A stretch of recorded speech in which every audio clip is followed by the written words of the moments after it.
Eu passo a palavra ao pastor Kleber, que vai estar na liberdade para estar ministrando a palavra de Deus.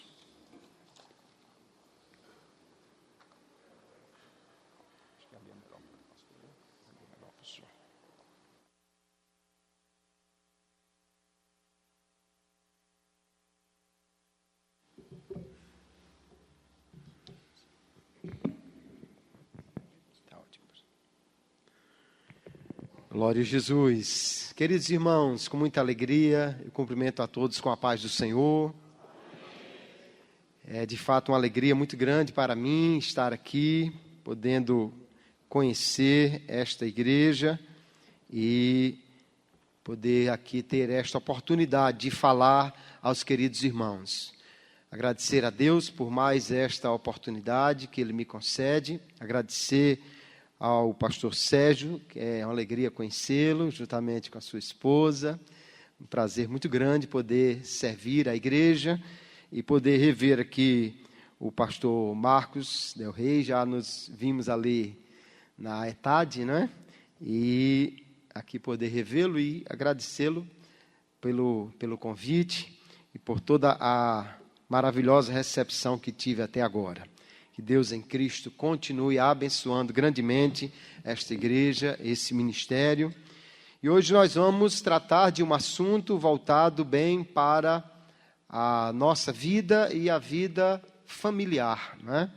Nós costumamos muito nos reunir, pelo menos dentro do que eu tenho observado Brasil afora, em escolas bíblicas de obreiro, muitas vezes temos reunidos para falar do ministério.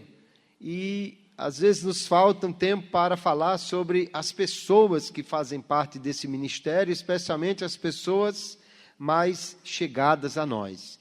E glória a Deus, porque hoje à tarde temos esse espaço. Parabéns ao pastor Sérgio e ao pastor Marcos, a toda a igreja, por pensar nesse assunto e trazer para a discussão, porque é algo que nós precisamos falar também.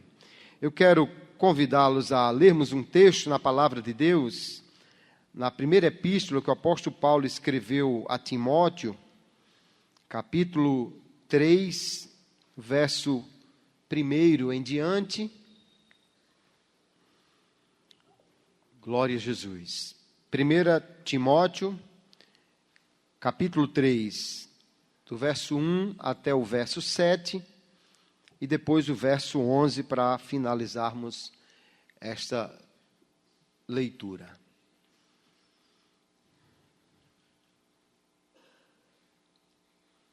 Amém? Todos acharam?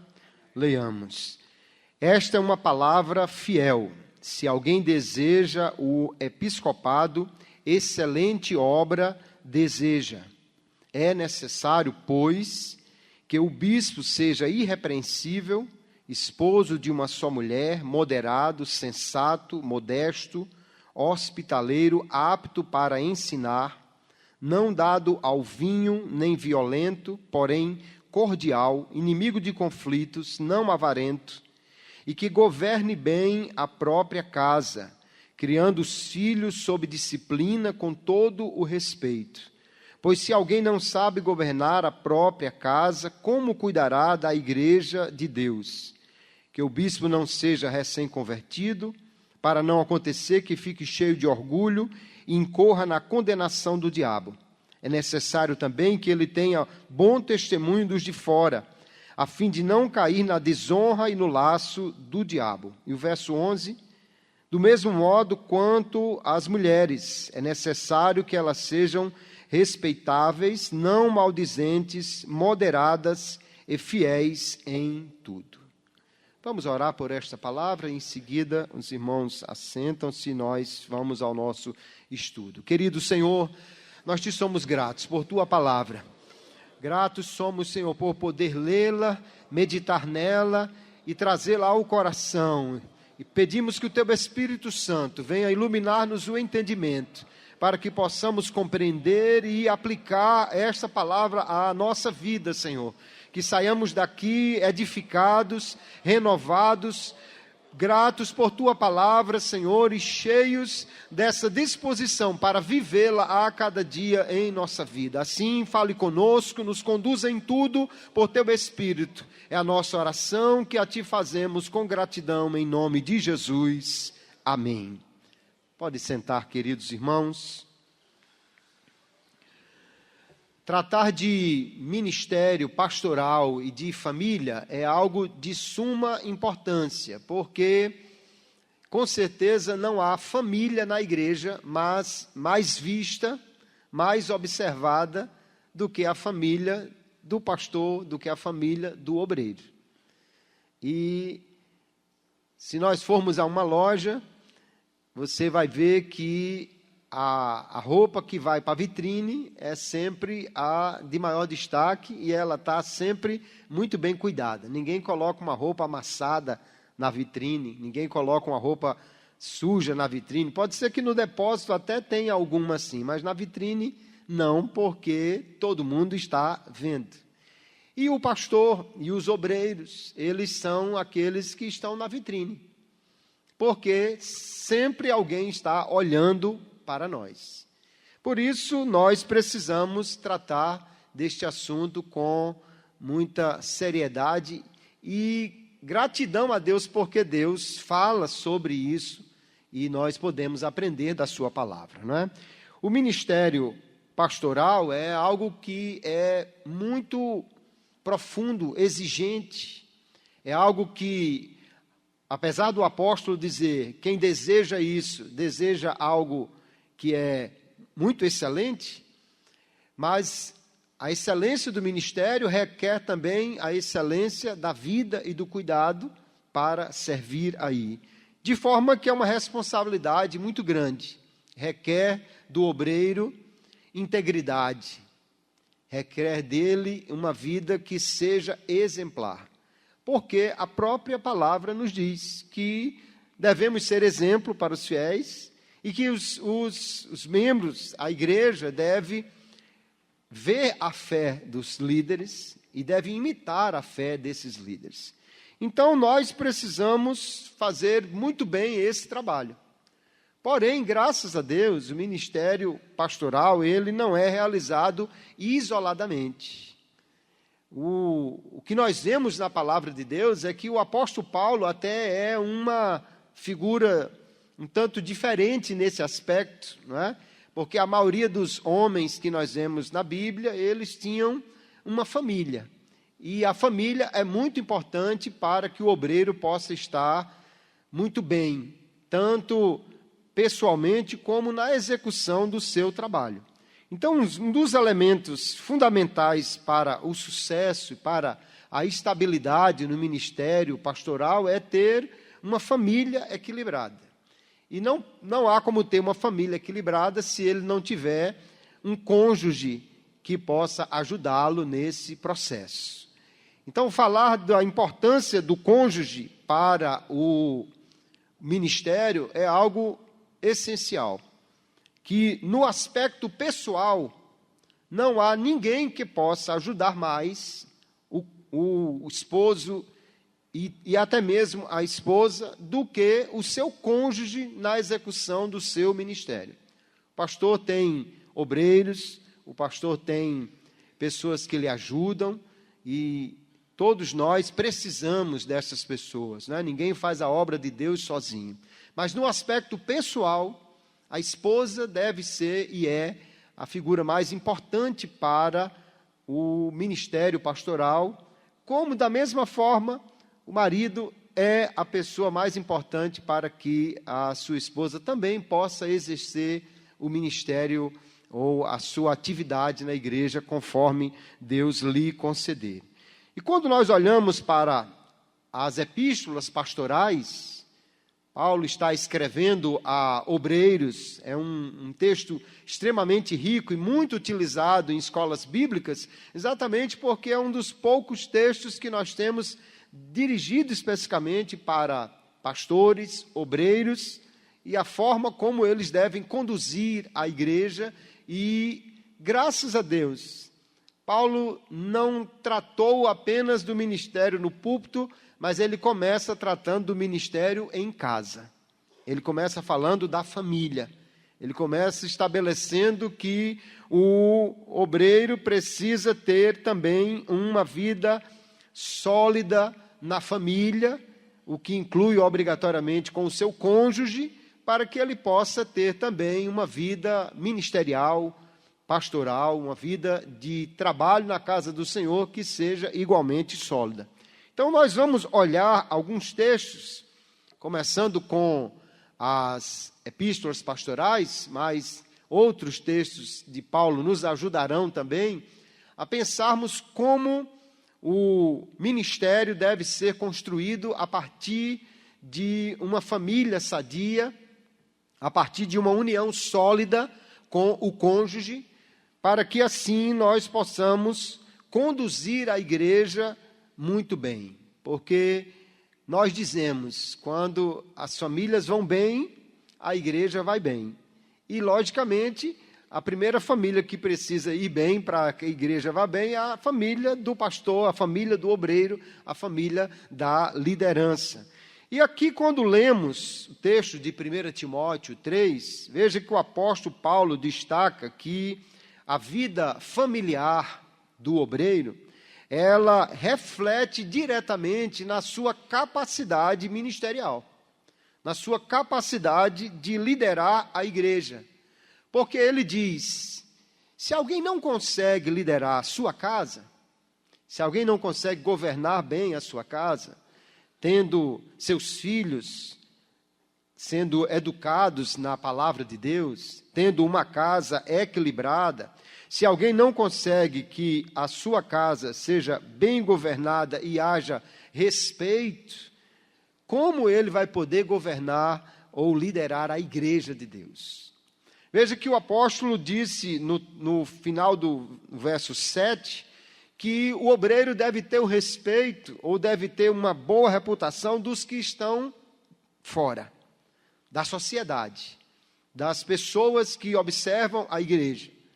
Porém, ele precisa começar tendo esse respeito e admiração dos que estão dentro, porque ele diz que na sua casa, seus filhos devem ter todo o respeito.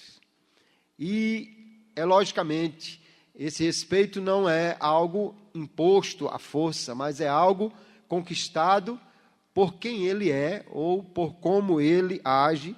Então, a vida do obreiro começa na sua casa, e quando lá ele tem uma liderança sadia, quando lá ele tem a construção de uma primeira igreja, né, com uma liderança que reflete amor, cuidado, amor sacrificial, isso certamente se refletirá na sua ação ministerial e, portanto, é imprescindível nós pensarmos aqui como o pastor deve cuidar da sua família e, especialmente, nós vamos falar como o cônjuge. Pastor e esposa são uma equipe especial, né, que devem cuidar muito bem um do outro para que o ministério se conduza bem. A família, já vimos Paulo dizer, é, na realidade, o primeiro ministério. Antes que alguém pudesse ser colocado no ministério, seja o presbítero, que no Novo Testamento, presbítero, bispo, pastor, são palavras que tratam basicamente da mesma figura, a liderança da igreja. Também o diácono, como logo em seguida ele vai falar, ele apresenta a mesma exigência. Antes que seja colocado como a liderança na igreja, que ele lidere bem a sua casa, a sua família. Que ele seja alguém que governa bem esta casa, porque nós vamos ver que a habilidade de alguém para governar a sua casa é um pré-requisito para governar a igreja. Se alguém não cuida bem da sua esposa, com quem ele fez um voto de fidelidade diante de Deus, dos seus filhos gerados por ele, se não cuida bem desses, será que vai cuidar dos filhos dos outros? Será que vai cuidar da família dos outros? Então, Paulo diz, primeiramente, a sua família deve ser o primeiro ministério, aquele que nós primeiro cuidamos. E aí nós vemos que não é apenas algo sugerido por ele, mas que o cuidar bem da família, ou a responsabilidade para com a família, é uma qualificação para o ministério pastoral. Ele diz, se alguém não cuida bem da família, não pode cuidar da igreja do Senhor. Porque na família nós aprendemos a lidar com pessoas diferentes, né? Às vezes o marido foi criado de uma forma, a esposa foi criada de outra forma, em outra família, em outra casa, com outros costumes, e eles se unem. E agora isso requer que haja uma compreensão, que haja uma flexibilidade no sentido de eles se conhecerem e se adaptarem. Hoje existe gente que se divorcia porque um aperta o creme dental no meio, o outro na ponta, um bota o papel higiênico para trás, outro para frente, e as pessoas não querem se entender, mas na família já começa ali um homem e uma mulher com criações diferentes, né? Às vezes um vindo de um lar muito rígido, outro de um lar onde já não tinha tanta exigência em certas coisas, mas eles se unem. Onde é que o pastor aprende a tratar com pessoas que têm um pensamento diferente, que têm costumes diferentes, que têm ideias diferentes? Em primeiro lugar, onde aprende isso é na família, com o cônjuge que tem uma criação diferente dele. Depois vem os filhos. Eu, pela graça de Deus, tive 2 filhos, temos 2 filhos. Minha esposa não pôde vir porque nasceu a segunda netinha, tem 10 dias, e ela ficou lá cuidando da minha filha e da netinha. Mas os nossos 2 filhos, um homem e uma mulher, hoje casados, graças a Deus, servindo na igreja. São 2 pessoas criadas sobre o mesmo teto, nascidas do mesmo pai e da mesma mãe, mas com personalidades diferentes. E aí o pastor também aprende a lidar com pessoas diferentes, mesmo dando a eles a mesma coisa. E não é assim na igreja. O pastor dá a todos o mesmo tratamento. Uns respondem de uma forma, outros respondem de outra forma. Mas ele aprendeu isso já na sua própria casa. Seus filhos são diferentes. Eu só tive 2. Imagine quem tem 5, 6, 7 ou mais, não é? E aí vemos que, de fato, aprender a lidar com pessoas diferentes, com pessoas com características e vontades diferentes, aprender a lidar com esses e cuidar deles, mesmo não tendo a mesma resposta de gratidão, de amor dessas pessoas. Onde o pastor aprende isso? Na sua casa, na sua família. Ele começa então a formar essa qualificação, de forma que Paulo diz que é necessário que o pastor cuide bem da sua família primeiro, o obreiro de uma forma geral, né? Não só o pastor, o diácono também aqui vai entrar na mesma exigência, porque nós precisamos ter essa liderança, disciplina e amor sacrificial em casa, para depois ter na igreja. E as esposas, da mesma maneira, na Bíblia Sagrada, nós vamos ver que, apesar de, no Novo Testamento, há diversas atividades das irmãs, das mulheres, nós vamos ver, lá em Lucas capítulo 8, as mulheres que serviam a Jesus com as suas rendas, com o seu dinheiro. Tinha mulher rica que ajudava a sustentar o ministério de Jesus. Nós vamos ver em Atos capítulo 1, verso 14, diz que eles estavam reunidos, orando com as mulheres. É notório como as mulheres, desde o início da igreja, nós estamos falando aqui de antes de Pentecostes ainda, as mulheres estavam envolvidas no ministério de oração. E algumas até em trabalhos onde provavelmente não só elas estavam orando junto com os homens, mas talvez até liderando. Lá em Atos capítulo 12, nós vemos que quando Pedro é liberto da prisão, ele vai para a casa de Maria, mãe de João Marcos, onde a igreja estava reunida orando. Ora, por que Pedro foi para lá? Ele não tinha o celular para olhar no grupo da igreja no WhatsApp, que o pessoal estava reunido lá, lógico. Não tinha nenhuma informação, acabou de sair da prisão numa forma miraculosa, não tinha ninguém esperando por ele, a rua estava vazia. Mas ele foi para lá porque lá certamente já era um local habitualmente utilizado para reuniões de oração. E, na realidade, quando você lê o texto, diz que havia a casa daquela mulher, havia um trabalho permanente ali. Então, as mulheres são envolvidas, desde o início da igreja, em diversas atividades. Porém, quando nós lemos Tito, capítulo 2, e o verso 3, e está bem pertinho aí, nós vamos olhar esse texto. Tito, capítulo 2, o verso 3 a 5, nós vamos ver que o apóstolo ele dá uma recomendação para as mulheres, e essa recomendação lhes dá, antes do ministério na igreja, do ministério público, lhes dá orientações para o ministério em casa. Olha o que ele diz, Tito 2, verso 3.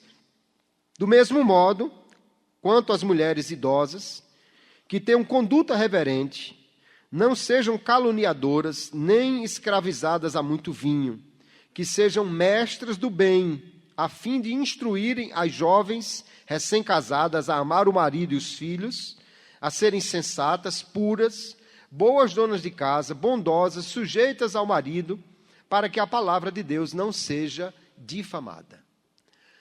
Não olhamos para cá e entendemos que as mulheres não têm nenhuma atividade na igreja, porque, na realidade, nós já vimos que há diversas atividades para elas, algumas até vão ter atividade de ensino, na época do apóstolo Paulo. Mas por que ele diz? Elas devem ser boas donas de casa, mestras do bem, devem ensinar as mais novas a amar os seus maridos. Porque assim como do homem se exige que primeiro em casa ele seja qualificado para depois ser no ministério público, da mesma maneira, as mulheres precisam ser qualificadas na sua família, na sua atividade familiar, para que depois possam exercer qualquer atividade na igreja. E eu louvo a Deus porque a Assembleia de Deus é um lugar, alguém diz que a Assembleia de Deus não valoriza as mulheres, mas a Assembleia de Deus é um lugar onde as mulheres trabalham muito para Jesus. Tem sempre muita atividade e Jesus foi este grande valorizador das mulheres. Ter uma mulher aos seus pés, como Marta aprendendo dele, como Maria, melhor dizendo, aprendendo dele, não era comum naquela época, mas Jesus, até a mulher samaritana, ensinou o que era totalmente contra os padrões da época. E louvamos a Deus porque há o ministério feminino na igreja. Porém, veja que, tanto quando se refere aos homens, como quando se refere às mulheres, o apóstolo Paulo dá recomendações familiares, que elas sejam bem capazes de ensinar e de viver os valores familiares, assim como o marido também se pede isso. Então, nós precisamos considerar que a atuação ministerial do esposo e também da esposa é algo que é fundamentalmente ajudado pelo bom relacionamento conjugal. Que nós vamos olhar algumas questões importantes para nós vermos aqui. Em vez de nós pensarmos, homens e mulheres, no ministério ou nos encargos familiares como um peso, e talvez alguém ache até como um obstáculo ao ministério, por má orientação, nós precisamos pensar que o relacionamento conjugal forte é fundamental para um ministério profícuo, um ministério bem-sucedido. Na história da igreja, alguns grandes homens de Deus negligenciaram este fato, queridos. Por exemplo, um homem que fez um trabalho extraordinário John Wesley, um homem que muito pregou, muito escreveu, muito liderou, mas infelizmente a sua ausência do lar era notória. Era algo que gerava muitas queixas, críticas, por falta de cuidado com a sua família. Passava tanto tempo em viagem, tanto tempo fora, tanto tempo cuidando da família dos outros e não cuidava da sua. E glória a Deus que o guardou de problemas, porque nós vemos que muitos problemas de queda de ministério se dá por falta de cuidado quanto à questão familiar. E o primeiro ponto, então, que eu quero entrar para falar desse cuidado mútuo ministerial é a intimidade conjugal como proteção contra a tentação. Nós vivemos uma época em que cada vez mais a imoralidade, a sensualidade está aí em toda parte, né? Antigamente era uma coisa mais escondida, você via numa banca de revista. Hoje em dia o acesso à pornografia, o acesso à sensualidade é algo que toda a sociedade tem livremente. E nós vemos que por falta de atenção à vida íntima do casal, muitos ministérios têm tido sérios problemas. Não preciso citar nenhum nome, mas certamente você lembra de pastores de projeção nacional, da Assembleia de Deus ou de outras denominações, que caíram por falta de cuidado ou de atenção. Às vezes viajava muito, tinha uma secretária, tinha alguém, né? Vive muito pregando fora e lá encontra cantoras que também estão fora de casa.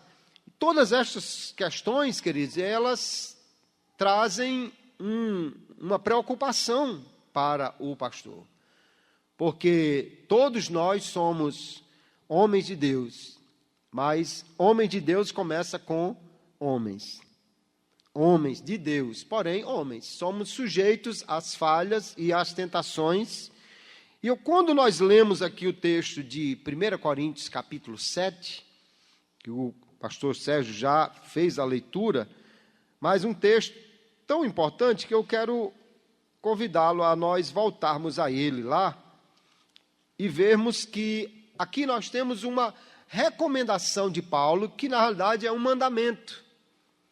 O apóstolo Paulo, quando escreve a primeira epístola aos Coríntios, ele, lá no final do verso 14, ele vai dizer assim: os mais espirituais entre vocês reconheçam que o que eu estou escrevendo é mandamento de Deus. Não é uma sugestão do apóstolo Paulo, né? E ele, então, como mandamento, diz que a união íntima no casamento é uma proteção contra a imoralidade. A Revista Corrigida diz, por causa da prostituição. Mas ali a palavra é porneia. É a palavra que fala de imoralidade, não somente prostituição no sentido estrito, né, de unir-se a uma pessoa por dinheiro, mas de imoralidade de uma forma em geral. Ele diz, por causa disso, cada um tem a sua esposa e cada esposa tem o seu marido. Mas não basta estar casado. Ele diz também que há um direito. A mulher tem direito à união com seu esposo, à união íntima, ao corpo, né? Ele diz, dê à esposa a devida benevolência, ou aqui na Nova Almeida Atualizada diz, o que é devido, mas ele não está falando de dinheiro, não está falando de mesada, não está falando de presente, ele está falando do corpo. Ele diz, a mulher não tem o domínio, ou não pertence a ela, não tem poder sobre o seu corpo, mas é do marido e vice-versa. As duas partes têm a mesma responsabilidade. E Paulo diz, não se privem dessa união, a não ser 3 condições importantes. Primeiro, por consentimento mútuo. não pode ser unilateral, né? A irmã não pode chegar e dizer, não, eu vou iniciar a campanha de 21 dias de Daniel e me esqueça. Não, não pode. O marido não pode dizer, olha, estou entrando num propósito de 3 meses. Não, não pode ser unilateral. Paulo diz, tem que haver consentimento mútuo. Depois ele diz, por um pouco de tempo. Não pode ser por muito tempo. E se for apenas por um motivo muito justo, e especialmente aqui ele diz, para dedicar-nos à oração. Logicamente há outros motivos, às vezes uma questão de saúde, mas ele diz, por pouco tempo. Por quê? E aí ele explica, para que Satanás não tente vocês. Porque se houver muito tempo, se houver algo feito unilateralmente, se for por outros motivos que não justifiquem, haverá aí uma tentação do inimigo e, infelizmente, queridos irmãos, muitos que não observaram isso tiveram sérios problemas. Hoje parece que em alguns ministérios, Brasil afora, não é um problema que o pastor troque a esposa por uma mais nova ou por uma mais dedicada, ou o que seja, mas Deus nos guarde disso. Nós fizemos uma aliança diante de Deus com a nossa esposa e a Bíblia é muito clara, Deus odeia o divórcio, Deus odeia essa separação feita por motivos quaisquer. Nós temos, então, que cuidar dessa união familiar, cuidar da nossa intimidade com o nosso cônjuge. E para isso, nós precisamos realmente dedicar tempo, e tempo de qualidade. Tempo de estar a sós com a esposa. Para quem tem uma casa com muitos filhos, isso é uma dificuldade. Há alguns pastores têm uma casa muito cheia de outras pessoas, né? Muito hospitaleiro.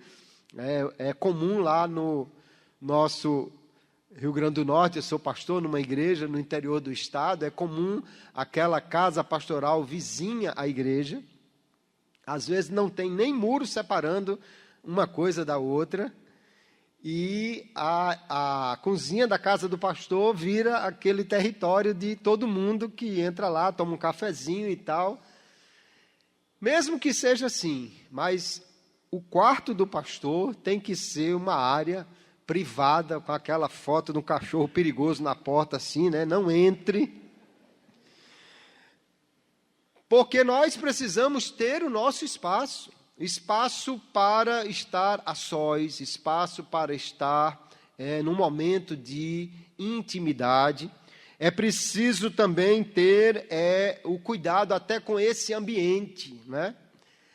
Até lá no livro de Provérbios, capítulo 7, quando a mulher sedutora, ela quer atrair o jovem, ela diz, olha, eu já perfumei a minha cama, já troquei meus lençóis. E às vezes a gente não faz isso com tanto cuidado em casa, né? Arruma de qualquer jeito o quarto, vai dormir com aquela camiseta que ganhou do político, vai dormir de qualquer jeito e não tem aquele cuidado de valorizar o momento, o ambiente. E isso é importante, queridos, por quê? Porque nós somos pessoas vivas e somos influenciados pelos perfumes, pelo ambiente, pelo cuidado. Naquele dia que a irmã já arrumou tudo e perfumou tudo, quando o marido entra, já sente um clima de festa, né? Já tem algo preparado aqui. E nós não podemos menosprezar isso, porque é Paulo quem diz que o cumprimento desses deveres mútuos é algo que protege contra a imoralidade e contra a tentação do diabo. E nós precisamos ter o cuidado de ver, inclusive, o cuidado pessoal com o nosso corpo, com a nossa higiene, com a nossa saúde, como sendo também um cuidado para com o outro. Porque se eu estiver bem, eu posso ter também um tempo de qualidade com a minha esposa e vice-versa. Se eu não estiver bem, se eu estiver muito estressado, com dor de cabeça, se eu estiver extremamente cansado, se eu não me reservar para aquele momento com a minha esposa, certamente não poderei estar com qualidade ali e vice-versa, né?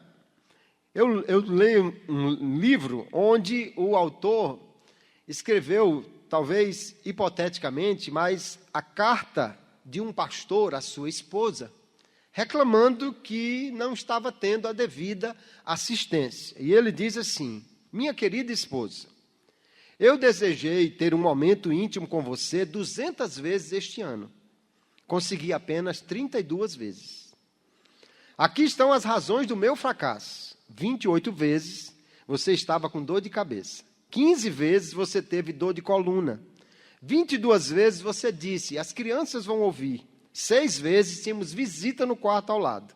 20 vezes você disse, é muito tarde. 12 vezes é muito cedo.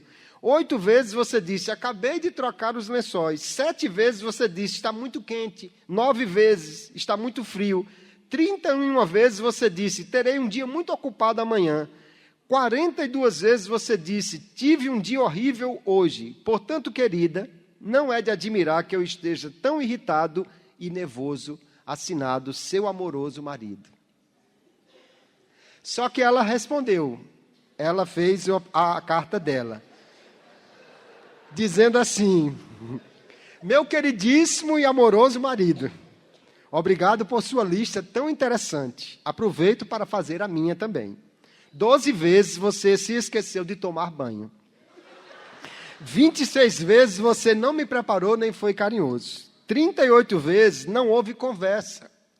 11 vezes você só queria uma coisinha rápida. 11 vezes você estava com mau hálito. 15 vezes você foi agressivo comigo durante o dia. 9 vezes você me ignorou na igreja depois do culto.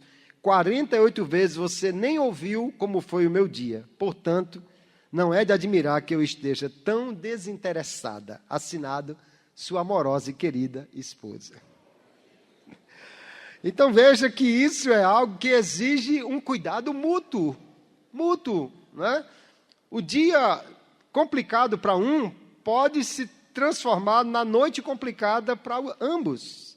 E se nós não tivermos cuidado, queridos, às vezes o pastor é visto como um super-homem, né? Mas super-homem sem criptonita, né? Porque até o super-homem lá tem seu ponto fraco e parece que nós não temos. Mas o pastor também precisa ter tempo de descanso, tempo reservado para a família. E quando nós fazemos isso, não fazemos roubando da igreja, porque, na realidade, o Deus que nos mandou cuidar da igreja, primeiro nos mandou cuidar da família. O Deus que disse que nós devemos ensinar a igreja, que nós devemos cuidar do rebanho, foi o mesmo Deus que disse, não deixe de dar à sua esposa o que ela precisa, e ela não deixe de dar ao seu esposo o que ele precisa, o que é devido a eles. Então, vemos a necessidade de equilíbrio nisso. Programar um tempo para estar a sós, reservar um dia. Eu aprendi de uma forma, queridos. Se você deixar o dia em aberto na sua agenda, alguém liga, pastor. E aí, aquele dia vai ser ocupado. Então, o que eu faço? Coloco na agenda, dia com a família, ou dia com a esposa. Quando alguém liga, eu digo, irmão, já tenho um compromisso nesse dia.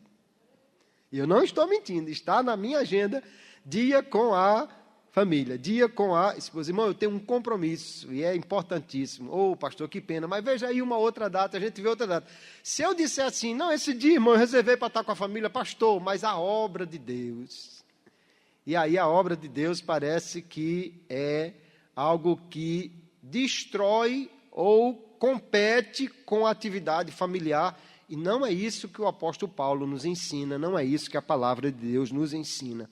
Nós não podemos dar à nossa própria família menos atenção do que recomendamos que os nossos membros deem à sua família.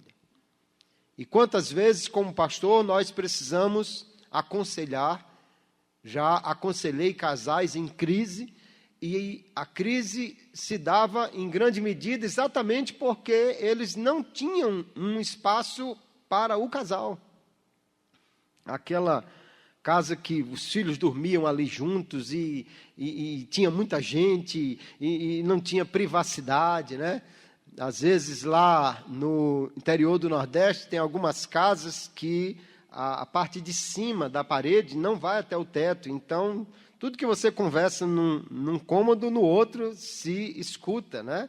Nessa casa fica difícil para ter um momento íntimo, então tem que subir a parede até em cima, forrar, né? Botar uma proteção nas paredes, pintar com a tinta grossa, botar um papel de parede, qualquer coisa, mas é preciso realmente ter um espaço, porque onde não há uma liberdade, ou seja, onde não há privacidade, não há liberdade. E isso afeta seriamente a vida conjugal e, portanto, o ministério. Então, nós precisamos cuidar bem disso, porque não é o pastor Kleber que está dizendo, é o pastor Paulo que está dizendo. Se você não cuidar disso, você está abrindo brecha para Satanás. E se você perder a sua família, o ministério vai junto. Então, nós temos que ter o cuidado. Eu gosto de uma frase de um autor que diz assim, que a maior mensagem que você vai pregar sobre família na igreja é aquela que você demonstra com a sua família. Sem palavras, você prega a mensagem mais extraordinária sobre família, quando alguém vê a sua família bem cuidada, bem equilibrada, e isso é algo que nós precisamos cuidar.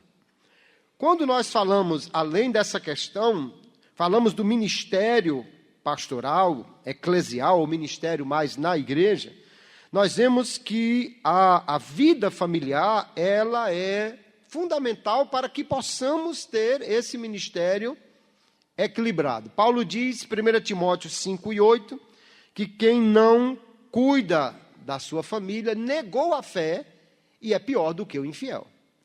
Então, é preciso cuidar da família.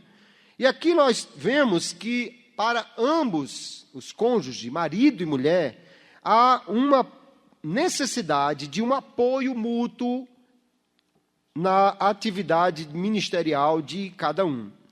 Nós já falamos sobre o ministério das mulheres no Novo Testamento. Paulo destaca aí muitas mulheres importantes. Nós vemos Priscila e Áquila. E é interessante observar que, normalmente, no Novo Testamento, quando você tem uma dupla, o mais destacado é o primeiro nome. E o segundo nome é o que está num papel mais de auxílio, né? Mais coadjuvante.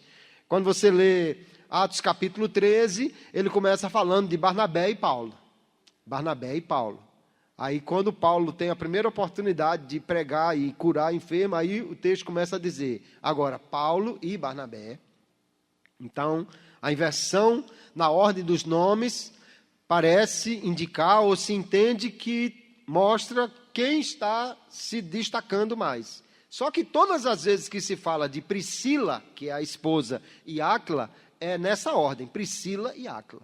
Então, provavelmente, ela tinha mais espaço até, né, mais destaque até, do que o seu esposo. Mas, fato é que, olhando para a palavra de Deus, nós vemos que eles tinham um ministério em conjunto. Lá em Atos capítulo 18, tem uma passagem muito interessante. Vamos olhar essa passagem. Atos capítulo 18, quando Apolo surge em Éfeso, verso 24 de Atos capítulo 18,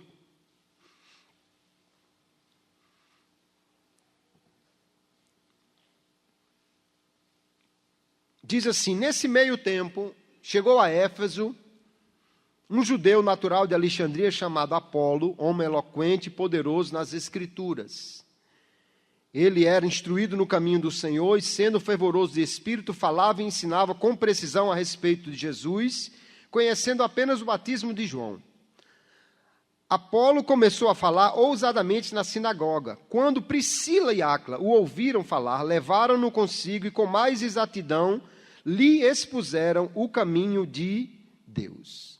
Veja que aí diz o texto que Priscila e Áquila, ela sendo citada em primeiro outra vez, observaram que ele falava muito bem de Jesus, mas não conhecia todo o ensino de Jesus, conhecia apenas o batismo de João. Diz que conduziram para a sua casa, ou para um lugar consigo, lhe expuseram, lhe falaram no plural. Ou seja, provavelmente os dois tiveram esse papel de ensinador para alguém que já era um homem muito versado nas Escrituras, não é? Aí nós temos um exemplo de um ministério em conjunto, não é? Apesar de que não há uma notícia que Áquila seja um pastor de uma igreja, mas é um obreiro, e aqui ele trabalha, a sua esposa também. E aí é importante nós entendermos que, tanto no que diz respeito aos homens quanto às mulheres, eu quero tratar das duas coisas, Deus nos chama para algumas atividades, mas é fundamental, queridos, que haja o apoio mútuo, o apoio do cônjuge na atividade de cada um. Nós vemos que, lá em Tito 2 e 3 que lemos, Paulo reconhece que as mulheres têm um papel de ensino. Ele diz que elas devem ser mestras do bem, devem ensinar o bem. Ele está falando de ensinar a outras mulheres como se portar, mas nós temos uma grande necessidade de atuação do ministério feminino, especialmente junto às mulheres. Você vai fazer um grupo de estudo com mulheres, é muito melhor que a esposa do obreiro conduza esse estudo do que o homem. Você vai fazer um ministério de evangelização numa penitenciária feminina, por exemplo, necessariamente a esposa do obreiro, a irmã, deve estar ali, não é? Às vezes nós temos na Assembleia de Deus aquele ministério feminino de pessoas solteiras ou de pessoas que até nunca casaram, né? Irmãs que se dedicaram tanto ao ministério. Mas, quando é alguém que tem uma família equilibrada, nós já vimos que para qualquer ministério isso é fundamental. Ela pode ter as dificuldades na sua atividade, mas tendo uma família que a apoia, ela será muito mais fortalecida para exercer o seu ministério. Paulo fala de pessoas como Febe, que eram atuantes na igreja, né? Que serve a igreja. A palavra lá é a mesma usada para diácono, tanto que alguém até sugere que ela pudesse ser uma diaconisa. Não é uma questão de nós pensarmos no cargo apenas, né? Eu acho que mais importante do que cargo é nós pensarmos em oportunidade de servir. Porque às vezes alguém fica esperando o cargo de evangelista para começar a evangelizar e pode fazê-lo sem nenhum cargo. Alguém fica esperando, né, um cargo de professor para começar a ensinar e, na realidade, pode ensiná-lo sem ter ainda nenhum cargo, nenhum nome, se tiver o chamado de Deus, se tiver a prontidão para o serviço. Mas vemos que tanto marido quanto mulher têm as suas atividades na igreja, e glória a Deus por isso. Agora, se há a oportunidade de servir, também nós temos algumas armadilhas. Para a esposa do obreiro, para a esposa do pastor, tem duas armadilhas, pelo menos, que nós podemos destacar aqui.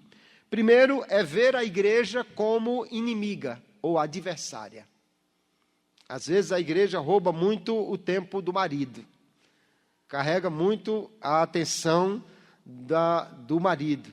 E a esposa pode ver a igreja como uma adversária. E, infelizmente, eu tenho visto em muitos lugares, esposas que estão desgostosas com a igreja, porque às vezes vê a igreja como alguém que está roubando o seu marido ou consumindo o tempo do seu marido. E, na realidade, nós vamos ver que a grande responsável pela agenda do esposo não é a igreja, é ele, é você quem faz a sua agenda. Logicamente que existem as necessidades, às vezes em tempos de necessidade maior, há uma necessidade maior de atenção, mas não é a igreja em si, porque nós estamos olhando a palavra de Deus e a palavra de Deus não manda, maridos, larguem suas esposas para cuidar da igreja. Pelo contrário, ele diz, quem não cuidou da família, negou a fé, precisa cuidar da sua família. Então, a irmã não pode ver a igreja como sendo uma adversária, mas deve sim cooperar com seu marido, para que haja equilíbrio nisso, para que ele tenha também uma agenda equilibrada. E ela deve ser essa pessoa que, com jeito, com cuidado, mas levar a uma conversa que produza melhor resultado nesse tempo equilibrado para a família. Outra grande armadilha para a esposa do obreiro, do pastor, é estar competindo com seu cônjuge no ministério. Às vezes querendo ter os mesmos elogios, as mesmas oportunidades, sendo que, às vezes, nós temos, de fato, pessoas ou casais que o marido prega e ensina, e a esposa também prega e ensina. Eu conheço até alguns que são muito parecidos com Priscila e Áquila. A esposa tem um ministério de pregação, de ensino, e o marido é aquele homem de Deus que apoia isso aí e não tem a mesma chamada que a esposa. Mas nós não estamos na igreja para competir uns com os outros, irmãos. Nem eu com outro irmão, nem muito menos com a minha esposa, ou ela comigo. E cada um tem o seu chamado. Quando a mulher está servindo a Deus de acordo com os dons que recebeu, ela estará muito mais feliz. E aí vai uma observação para mim como pastor, para nós como pastores. Cada um tem o seu chamado, e isso inclui a nossa esposa. Às vezes a igreja, vou falar da minha realidade, talvez aqui seja diferente, a igreja cobra da esposa do pastor, da esposa do obreiro, que seja essa pessoa que prega, que está à frente, que dirige os trabalhos, que tem... Mas a minha esposa, por exemplo, ela não é essa mulher de grande desenvoltura no púlpito. Mas você quer vê-la feliz, satisfeita, realizada lá no departamento infantil. Aí ela ensina muito bem, tem uma boa formação e as crianças adoram ela, até os pré-adolescentes pode entregar a ela que é o chamado dela. Mas alguém às vezes quer que ela seja, não, você tem que pregar também, você tem que fazer também. E se a irmã não tem chamado para o ensino, nem no departamento infantil, mas é uma mulher dedicada à oração, ou dedicada a outro ministério, não deve ser exigido nenhum padrão que toda esposa de obreiro, esposa de pastor, deve fazer exatamente aquilo. Para isso, Deus nos deu auxiliares, porque nenhum de nós faz tudo. Nenhum de nós faz tudo. Eu sempre oriento a igreja por onde passo. Quando vamos mudar de pastor, no Rio Grande do Norte nós temos uma dinâmica pouco diferente de outros estados, há uma mudança relativamente frequente dos pastores de uma cidade para outra, e muitas vezes alguém vai me substituir, eu oriento a igreja, olha, quem vem aí não é igual a mim, certamente é melhor do que eu em algumas áreas, e talvez eu seja melhor em outras áreas. E eu digo sempre assim, no que ele é bom, aproveite, e no que ele não é, ajude. Porque todos nós temos áreas que somos mais desenvolvidos e áreas que somos menos desenvolvidos e precisamos de ajuda. né? Isso vale para o obreiro, isso vale para a esposa do obreiro também. Tem umas que realmente vão falar bem, pregar, ensinar, ou dirigir, ou estar à frente de trabalhos de oração, de estudo bíblico. Há outras que já têm um chamado para outras atividades. Quanto melhor nós estivermos, seja o obreiro, seja a sua esposa, no sentido de estar aplicando os dons que Deus nos deu, melhor nós poderemos servir a Deus e mais felizes, mais satisfeitos estaremos com o nosso papel, porque é muito ruim você querer encaixar um quadrado numa peça redonda, né?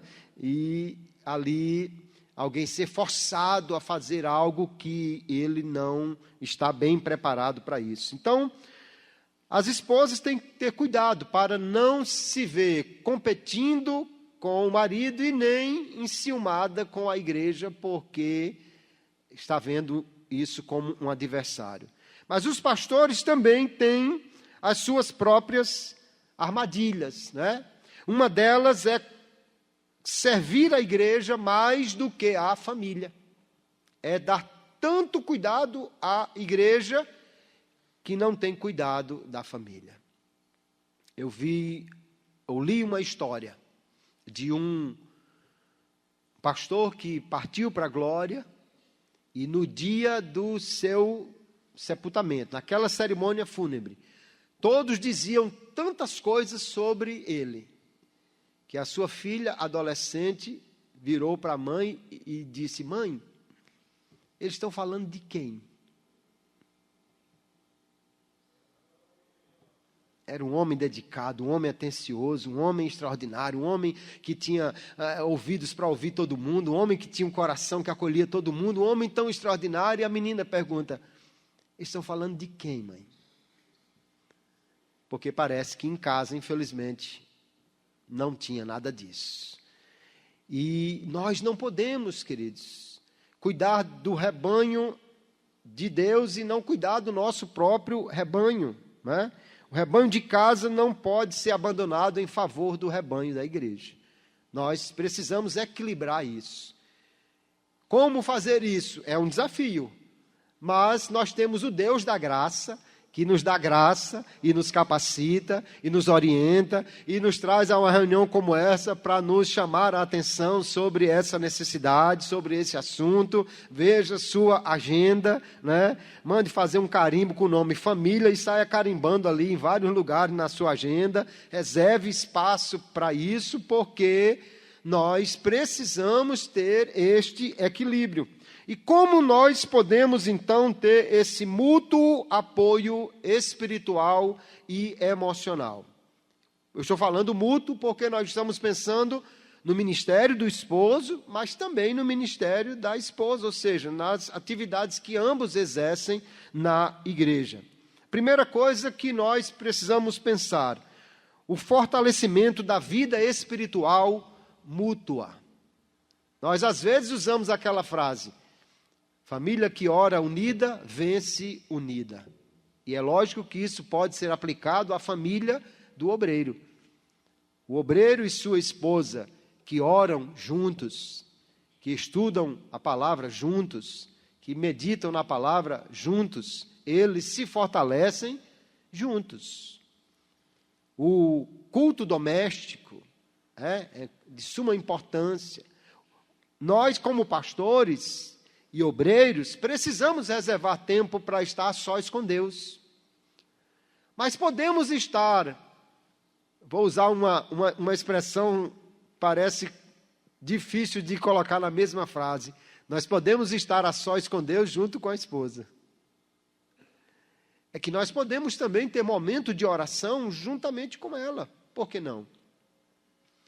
E ali orarmos inclusive um pelo outro. A Bíblia manda que nós oremos pelas autoridades, o que deve incluir as autoridades eclesiásticas também. E porque esse mandamento não é válido para a esposa do pastor orar por ele, e se ela ora por ele, porque ele não pode orar por ela também. Então, esse momento de estarem juntos, né? Vamos ler juntos um livro, vamos discutir, vamos conversar, né? O que você gostou, o que eu gostei, o que chamou a atenção nesse livro. Vamos ler juntos a palavra de Deus, vamos fazer o culto doméstico juntos, porque essa espiritualidade compartilhada certamente será um momento de fortalecimento. Estando orando juntos, mais fortalecidos eles estarão, o pastor ou o obreiro e a sua esposa. E para orar bem, para orar juntos bem, nós precisamos também ter um segundo ponto aí muito importante, que é a escuta e encorajamento. Como é que nós podemos orar pelo outro se nós não tivermos esse momento de escutar a outra pessoa? E aqui nós precisamos ter o cuidado, queridos. O pastor não pode ter nenhuma confidente. Ele pode até ter um confidente como um mentor espiritual, mas nenhuma mulher pode ser confidente do pastor se não for sua esposa. E nenhum homem pode ser confidente, ou seja, aquela pessoa que ouve, que escuta as causas mais difíceis, os problemas do coração, as lutas, as dificuldades. Nenhum homem pode ser o confidente da esposa se não for seu marido. Se ela precisar, ela pode até ter uma consulta com um psicólogo, alguma coisa, mas o marido precisa ser essa pessoa e a esposa precisa ser essa pessoa que ouve, que conversa. Só que não dá para fazer isso sem ter tempo dedicado, sem ter um ouvido dedicado. Hoje vivemos uma época, infelizmente, que às vezes você passa num shopping e vê 10 pessoas ao redor de uma mesa e ninguém está conversando com alguém que está presente ali. Cada um está no celular conversando com alguém que está no outro lugar. E, infelizmente, às vezes, nós levamos isso para casa. O obreiro pode estar em casa, mas só o corpo. A alma está conversando, resolvendo 1000 problemas da igreja, de outras coisas, de outro lugar, pelo celular ou de outra forma, e então não ouve, né? E nós já lemos muito, né? Certamente todo mundo aqui já leu quanto para as mulheres é importante o falar. O falar e ser ouvida, né? A maneira como ela descarrega, desabafa. E o marido precisa ser esta pessoa, de escutar. Da mesma forma como a esposa precisa ser do marido.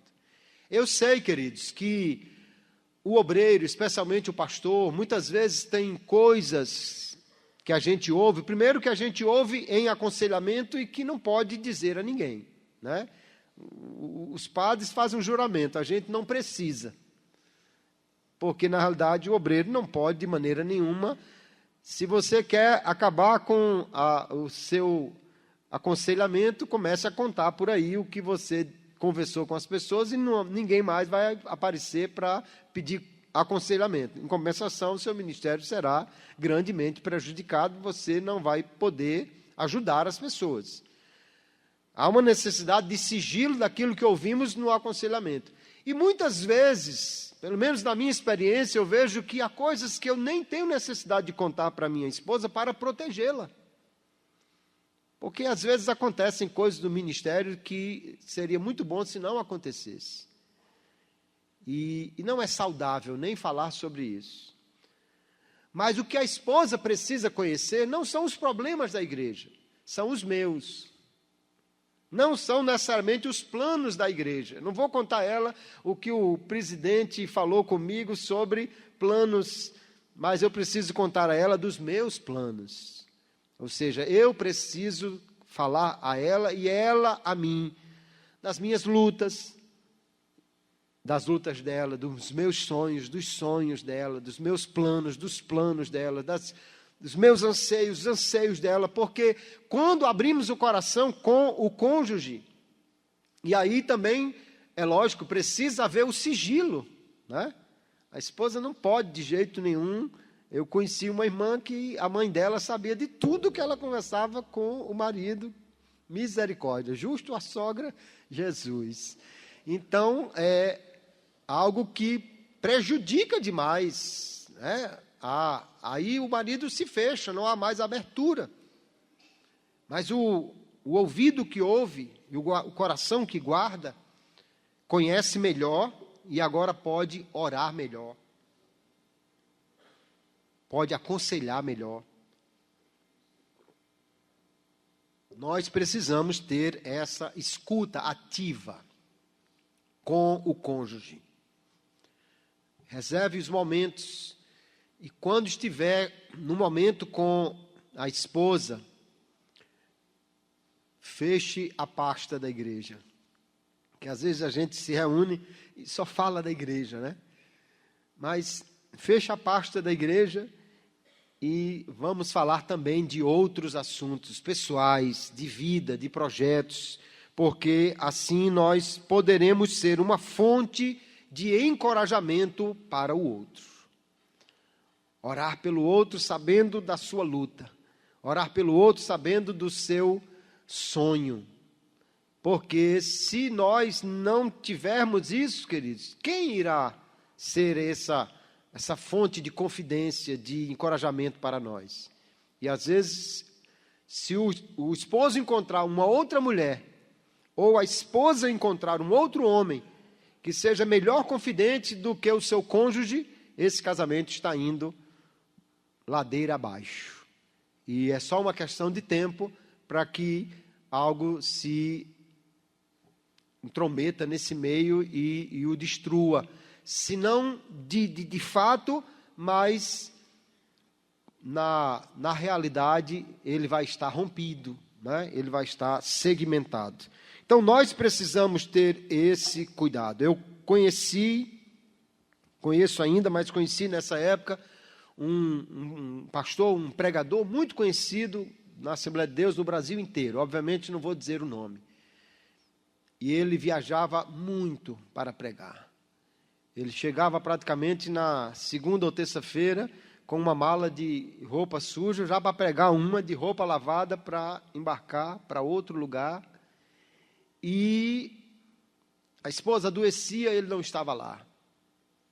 O filho adoecia, ele não estava lá. Tinha aquela noite de tempestade e ele não estava lá para a esposa se agarrar com ele. Tinha tudo acontecendo e ele não estava lá.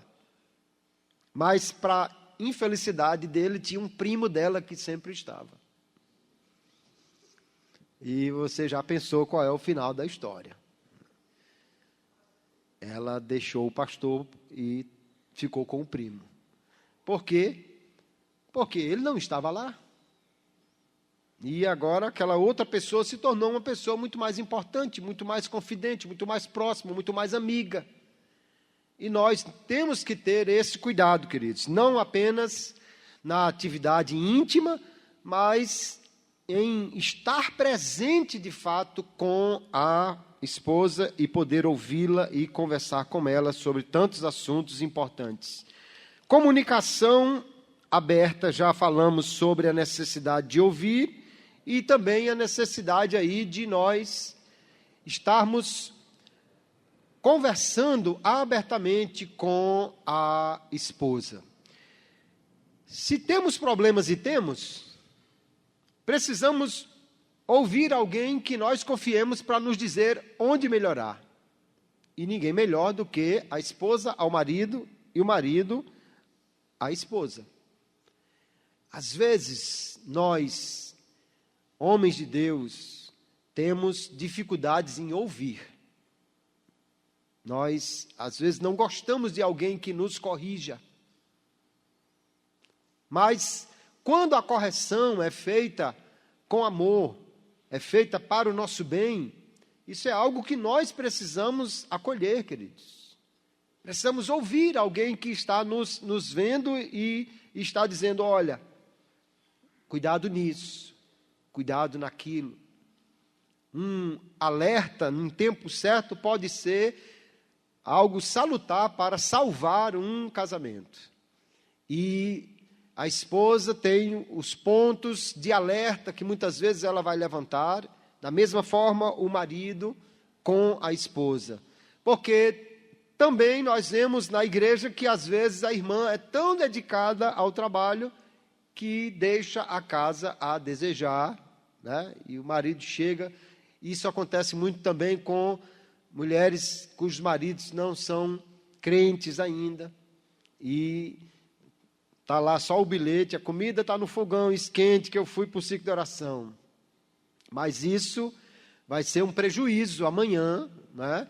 Porque quando lemos Pedro escrevendo às mulheres cujos maridos ainda não obedecem à fé, ele diz, pelo seu comportamento, sem palavras, ele será ganho. Se isso vale para o marido não crente, muito mais vai valer para o marido crente, de termos, né, essa convivência que seja tão amorosa, de um relacionamento tão bom e tão vital para a vida dos dois. Ainda, queridos, nós pensamos aí em divisão de responsabilidades. Estabelecer papéis claros na igreja e em casa pode ser um alívio para ambos. Há homens que não são muito dados a atividades domésticas. Há outros que já fazem com mais facilidade, né? Mas nós precisamos entender que, por mais que você tenha alguém que cuida da casa, que limpa e tudo mais, há uma responsabilidade que recai muito sobre a esposa, mas que nós podemos também ajudar. Há um livro muito interessante, se você não leu, eu recomendo, chamado Remindo o Tempo, de Jordan Raynor. Um livro muito bonito, capa dura, Remindo o Tempo. Esse livro me ensinou muito a agendar bem o meu tempo, a focar naquilo que eu preciso fazer na hora certa. Mas uma coisa que ele diz, e é muito importante, é que você precisa ter um tempo de, no máximo, 90 minutos de foco em alguma coisa. Você quer ser produtivo? Deixe o celular desligado, fora, se desligue, foque por 90 minutos, aí no máximo, 1h30, em produzir alguma coisa. Você produzirá muito mais do que 3 ou 4 horas com distrações que lhe roubem esse tempo. Mas quando você terminar esse tempo de foco dedicado, você precisa relaxar, para que sua mente volte ao padrão normal e, portanto, não fique estressada o tempo todo, para poder ter foco depois. E ele lá diz, eu gosto de focar em estudar, escrever durante esse tempo. Depois, eu vou fazer alguma coisa com as mãos. Qual é a dica que ele dá? Se você trabalha muito com a mente, relaxe fazendo algo com as mãos. Se você trabalha muito com as mãos, relaxe fazendo algo com a mente. E aí tem gente que relaxa com as mãos, pintando, desenhando, e ele diz, mas eu gosto mesmo é de lavar louça. Não tem problema, né? A irmã vai agradecer que você, no seu momento de relaxamento, foi lá e lavou a louça que estava suja, limpou alguma coisa, né? Limpou a garagem, limpou o jardim, consertou o chuveiro, fez alguma coisa. Mas nós precisamos encarar isso, queridos, primeiro como algo que nós estamos fazendo para nosso benefício, do casal, da família, né? Depois que não é uma perda de tempo. Veja que até o especialista está dizendo, 20 minutos que você gastou fazendo aquilo ali, na realidade a sua mente relaxou, ela esqueceu-se de focar em alguns problemas, e você está ali só preocupado em não quebrar nenhum copo enquanto lava a louça, né, limpando alguma coisa e fazendo, mas essa é uma atividade que é benéfica para você e é muito mais benéfica para a família como um todo.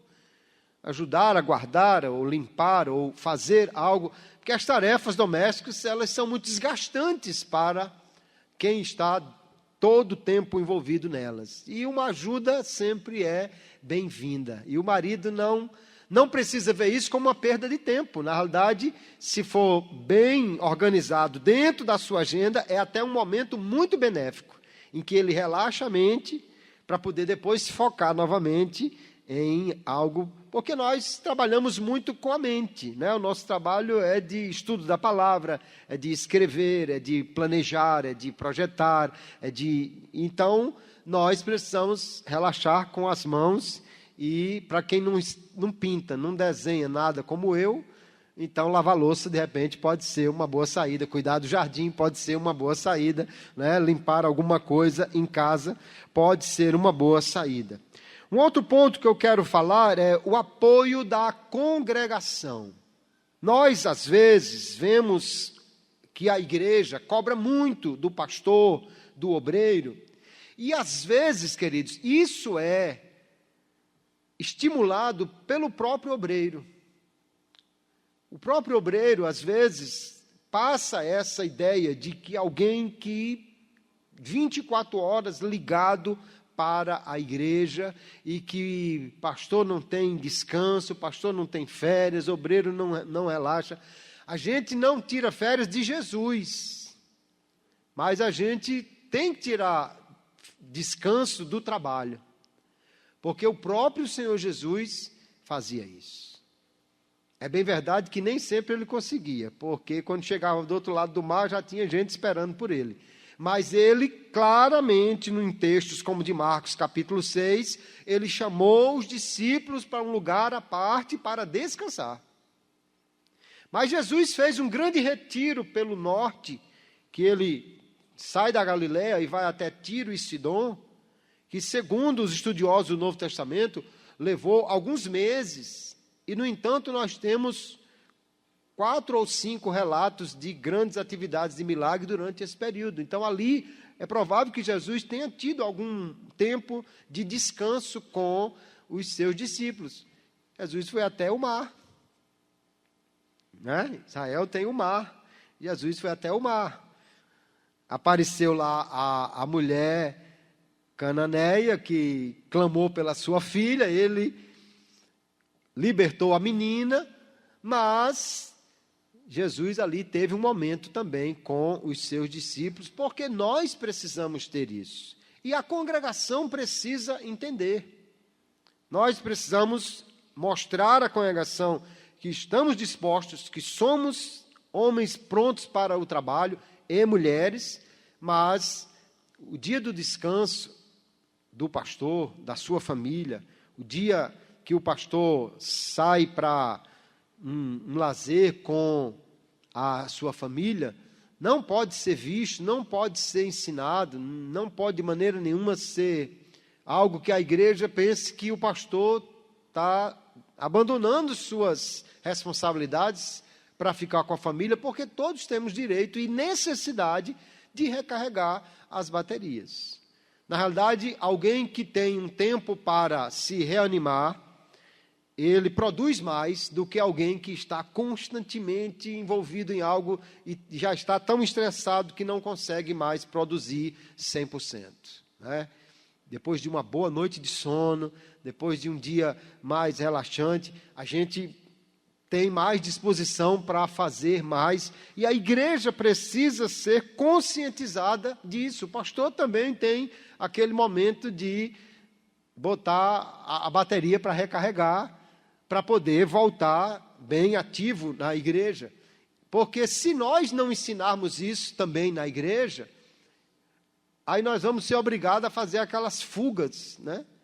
O pastor fugiu, ninguém sabe para onde foi. Às vezes aproveita, vem para uma atividade e fica mais um dia, vai para a convenção e fica mais um dia para ver se relaxa. Não precisa disso, porque na realidade, quando nós fazemos isso e a igreja é conscientizada, nós estamos ensinando um bom caminho, que é preciso também ter tempo para a família, tempo para descanso, tempo para relaxar. Estou já caminhando para encerrar. Respeito e valorização pública. Outro ponto importante em que o marido e mulher podem ajudar-se mutuamente. Dar ao marido o devido respeito. Eu conheci casais que a esposa, quando encontrava com o marido, até quando acordava de manhã, dava a paz do Senhor. E chamava ele em todo momento de Pastor José e a irmã Maria. É lógico que a gente pode fazer distinção entre o espaço público e o espaço íntimo, né? Em casa não precisa a paz do Senhor, Pastor José, né? Mas no espaço público é preciso ter esse respeito e valorização. Porque às vezes alguém se empolga e leva o apelido carinhoso de casa para o espaço público, né? Aí a esposa, Dindinho. Não, eu posso chamar assim porque é meu marido. Pode, mas no espaço público não deve.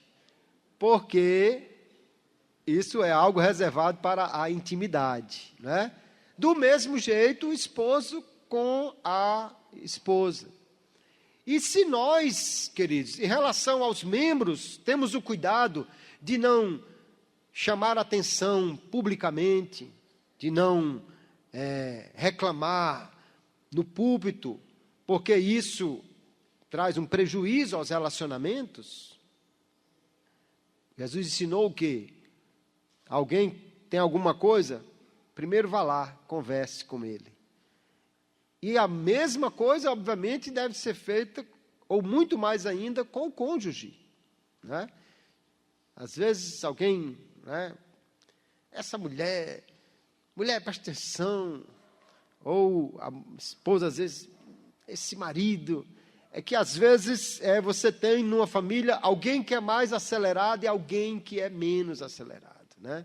Às vezes é o homem, é o pastor. Tem aquela pessoa que a gente brinca dizendo que ele é tão lento, que se você botar ele para vigiar 2 tartarugas, ele deixa uma fugir. E, às vezes, esse homem casa com uma mulher que é acelerada mais do que tudo. Pode acontecer o contrário também, né? E, às vezes, o acelerado se irrita com o mais lento. Mas isso não pode, em público, virar realmente uma reclamação, virar até uma propaganda ruim, né? Esse marido é muito lento, aí se não for eu que estou aqui, lá vai e tal e tal. Então, há uma necessidade de respeito público da esposa com o marido e do marido com a esposa, para que todos também vejam e respeitem. Lá na intimidade, pode chamar de docinho de coco, pode chamar de meu benzinho, pode chamar de a intimidade deles, né? Mas no espaço público é o pastor fulano, é a irmã fulana, é um tratamento respeitoso. E, por último, nos pontos que trouxemos para conversar aqui com os irmãos, promover a hospitalidade é uma coisa onde o casal precisa trabalhar junto. A Bíblia diz que nós devemos ser hospitaleiros. Aliás, na lista de requisitos para o presbítero, diz que ele precisa ser hospitaleiro. Lá em Hebreus capítulo 13, ele diz que nós devemos ser hospitaleiros, que alguns até hospedaram anjos. Paulo, escrevendo Romanos capítulo 12, diz que devemos praticar a hospitalidade. Só que ser hospitaleiro, eu entendo aí de 2 maneiras. Tanto ser hospitaleiro em receber em casa, que é o sentido mais usual da palavra, e nesse aspecto, obviamente, o cônjuge precisa ser um cooperador, porque não dá para receber em casa sozinho, né? A esposa tem um papel fundamental, o marido também tem um papel fundamental aí. Ser hospitaleiro com alguém requer que a casa seja hospitaleira ou as pessoas da casa sejam ambas hospitaleiras. E eu entendo que ser hospitaleiro também pode ser entendido de uma forma mais ampla, como ser acolhedor com as pessoas, não só de levar para casa, que hoje já não é nem tão necessário como era na época do Novo Testamento, onde não havia hotéis, pousadas, o que havia geralmente era albergues da pior qualidade. Então, um missionário precisava ser recebido na casa de alguém. A palavra de Deus recomenda muitas vezes no Novo Testamento receber bem os santos. Hoje já não temos tanto essa necessidade de receber em casa, né? Há muitos serviços hoteleiros à disposição. Mas precisamos receber no coração, receber na vida. E nesse aspecto, queridos, obreiro e esposa devem trabalhar em conjunto. Porque às vezes um é muito receptivo, o outro não é. Às vezes tem aquele irmão que é muito carismático, né? E a esposa, aquela cara de delegado do Afeganistão, que assusta, que não recebe bem, ou o contrário.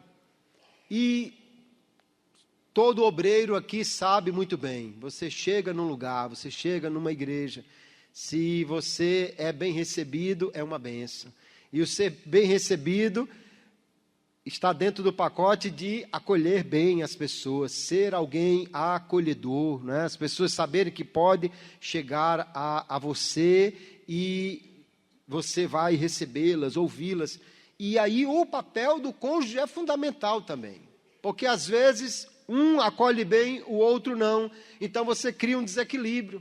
Aí agora nenhuma mulher quer ir conversar com a esposa se ela não for acolhedora, aí todo mundo só quer ir conversar com o pastor, mas é um problema. Porque a esposa, além de poder dividir e em muitas situações, ela que precisa ser realmente a ouvinte, né, a confidente de um problema íntimo da irmã, problema na área sexual, de intimidade do casamento, tudo mais, a esposa do pastor vai poder ouvi-la e aconselhá-la muito melhor, ou a esposa do obreiro, do que o próprio obreiro, porque vai ficar difícil. E nós precisamos ser acolhedores. Eu, quando pastoreei numa das igrejas em Natal, antes de ser pastor no interior, por quase 15 anos pastoreei em Natal, e havia uma igreja que no final do culto tinha uma irmã que tinha algumas dificuldades e sempre, todo domingo, ela me alugava uns 5 minutos para contar as mesmas coisas, para falar dos mesmos problemas, e eu ouvia, aconselhava e tal. E alguém um dia disse: pastor, não faça isso não, o senhor está perdendo tempo, essa irmã toda a vida aluga o senhor. Eu digo: meu irmão, mas em primeiro lugar, porque apesar das dificuldades que ela tem, é uma ovelha. É uma ovelha que talvez precise mais de atenção do que outras, pela dificuldade dela. E depois você sabe que a irmã está aqui, vem conversar comigo, geralmente ela ali no púlpito mesmo, depois da conversa, não era uma conversa íntima, um aconselhamento íntimo, nada assim. Eu digo: tem um irmão ou irmã que está sentado lá e está me vendo. E às vezes aquele irmão ou irmã um pouco tímido, e ele está pensando: será que o pastor vai me receber? Será que eu poderia falar com o pastor? E se ele vê que eu dou atenção à irmã, então ele diz: não, eu sei que o pastor vai me receber. O mesmo vale para a esposa do pastor, né? Porque se todo dia essa irmã, toda semana essa irmã vai lá e ele recebe, nunca rechaçou essa irmã, eu sei que ele vai me receber. Mas se eu disse: irmã, tá bom, já deu, irmã, não quero conversar com a irmã hoje, irmã, a senhora já, todo domingo é a mesma coisa, irmã. A irmã, o irmão lá diz assim: eita, pastor, já expulsou a irmãzinha lá, então eu não vou nem lá, porque eu já sei que hoje ele não vai receber, que hoje ele não está querendo, que hoje... E isso, na realidade, é algo que nós precisamos evitar, ser hospitaleiros, acolher bem todas as pessoas.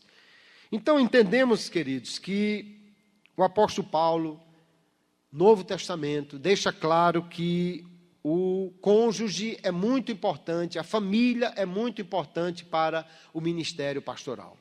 que nós precisamos pensar na família não como algo que atrapalha, mas como algo que fortalece o nosso ministério, tanto de homens quanto de mulheres, que possamos valorizar o ministério, a atividade que Deus deu às nossas esposas e elas igualmente a nós, mas precisamos pensar juntos em ter um tempo bom para a família, porque cuidando bem da família, nós estaremos cuidando também da igreja do Senhor, e esse chamado assim compartilhado, esse ministério conduzido nos braços pelo casal, vai sem dúvida ser um ministério fortalecido, um ministério protegido, um ministério de felicidade.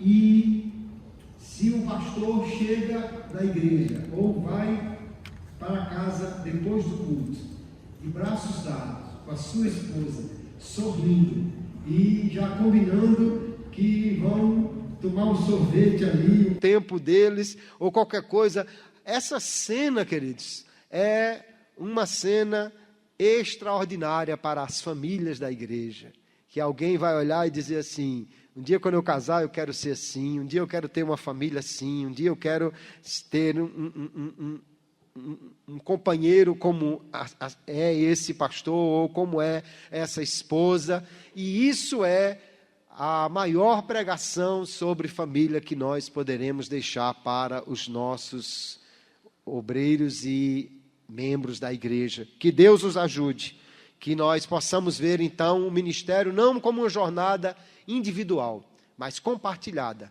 onde de mãos dadas podemos caminhar juntos. Já o sábio disse no livro de Eclesiastes: é melhor serem dois do que um. Se um cair, o outro levanta. Estando juntos, um pode aquecer o outro. Estando juntos, eles poderão defender-se melhor dos seus inimigos. E isso sendo colocado em prática no ministério pastoral, certamente nós teremos um ministério abençoado e uma igreja que será igualmente abençoada por esse nosso ato de compartilhar o ministério com o cônjuge.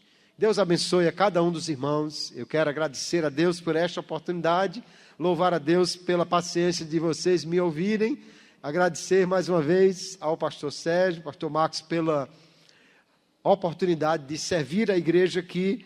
O material, eu creio que foi distribuído, né? Os irmãos poderão, em casa, junto com a esposa, rever o material e, quem sabe, aplicar melhor a vida de vocês. Muito obrigado, que Deus abençoe a todos, no nome de Jesus.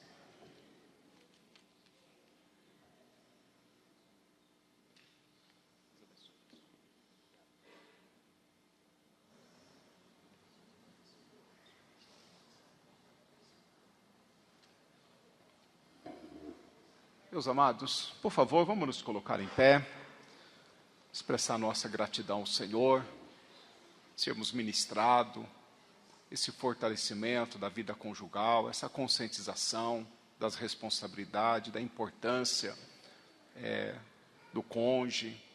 Que o Senhor Deus nos ajude, nós assimilarmos, aplicarmos bem no ministério que o Senhor Deus confiou a nós, nós possamos nos conduzir o ministério pastoral de uma forma sábia com a nossa família, não perder a família, mas que a família e o relacionamento seja fortalecido ainda mais aqui nessa tarde. Pedi ao pastor Marcos fazer esta oração de agradecimento ao Senhor pela a palavra que nós recebemos da parte do Senhor. Oremos ao Senhor. Querido e eterno Deus, nosso Pai, nós te agradecemos, Senhor, por esse ensinamento tão produtivo, Senhor, para a nossa vida. Eu quero te louvar, meu Pai, pelo teu conselho, teu carinho, teu zelo para com a nossa vida, meu Pai, de cada pastor, de cada obreiro que aqui está nessa tarde, bem como, meu Pai, de cada esposa que aqui está também nessa tarde. O Senhor nos ajude, meu Pai querido, aleluia, a, Senhor, guardar no nosso coração essa palavra, Senhor, e no nosso dia a dia, na nossa vida conjugal, que nós possamos, ó Pai querido, crescer, melhorar para a glória do Teu nome santo. Eu quero pedir essa bênção nesse momento, continua abençoando a vida do Teu filho também, meu Pai, pastor Kleber, seu ministério. Louvamos ao Senhor por tudo nesse momento, meu Senhor da glória, e queremos Te agradecer por tudo, em o nome do Senhor Jesus. Amém e amém. Amém e amém. Por favor, tomai os vossos assentos. Nós estamos caminhando para o encerramento, o período da tarde, mas que grande oportunidade, né, irmãos? Que momento maravilhoso. Nós louvamos a Deus por essa grande oportunidade, os pastores, a família, aqui está o casal, os obreiros. Como é importante nós sermos ministrados, receber do Senhor instruções preciosas para o nosso bem, para o nosso fortalecimento, para o nosso crescimento.